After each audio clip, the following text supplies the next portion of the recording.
And nasabi mo kanina na magkakaroon sana siya bilang assistant regional director sa Bulacan. Bakit ayaw niya? Sabi mo, parang ayaw niya mag-promote at gusto niya pa rin ma-retain as team. Can you please explain for us this?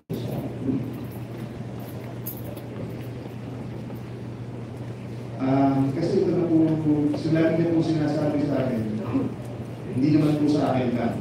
Pag nag-meeting kami as staff meeting ng office niya. Ito na yung comfort zone niya. Taga dito na siya.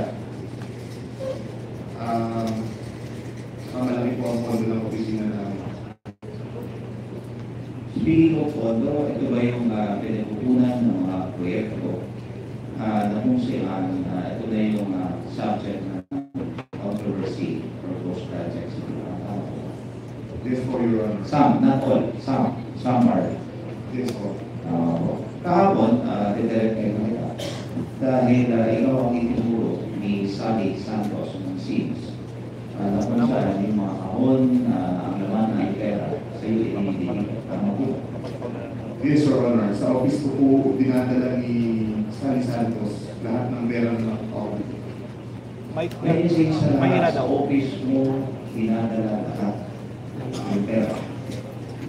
Can you tell us, before this committee, kung gaano nakalaki ang dinalang pera ni Sally Santos sa office mo?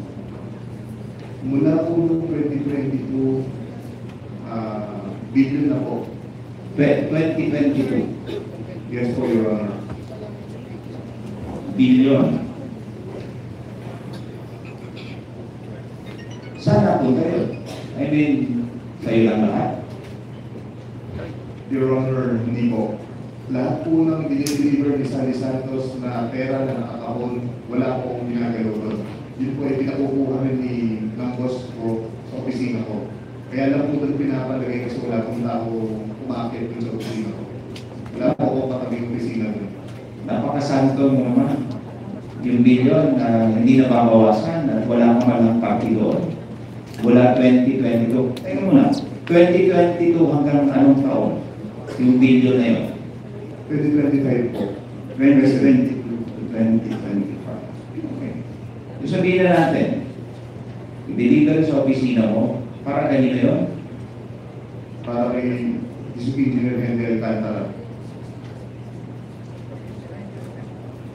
Alam mo, Engineer Bryce, sabi ko sa'yo, itong committee na to, you can only be protected if you will say that to. Naintindihan mo po ba? Yes, Your Honor. Pag sinabi mo kay Engineer Bryce, yung lahat na yun napunta kay Engineer Bryce? Kay Engineer Alcantara. Engineer Alcantara, sorry. Hindi ko po alam kung sa kanya na po lahat yun, pero siya po nagpakuha lahat ng pera na nakapako na yun. Imposible naman na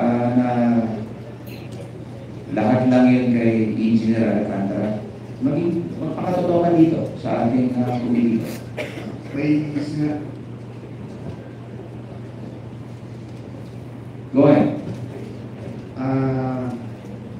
para magsalita po ako ng mga involved dito kung kanino ko nagpupunta yun. Siyempre, tatakot din po ako sa buhay ko, sa pamilya ko. Kasi hindi naman po bigong tao sa mga involved dito eh. As I said, Engineer Bryce, you will be protected by this committee as long as you will say the truth.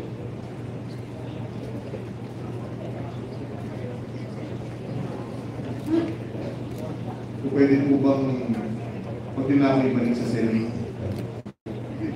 Your Honor. Kasi may mga involved pong senador dito. At hindi ko po alam, magiging ko alam. Magsalita ka muna. And this committee will assure you that you will be protected.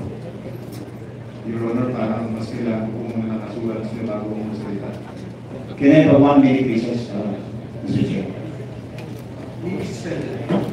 Lloyd.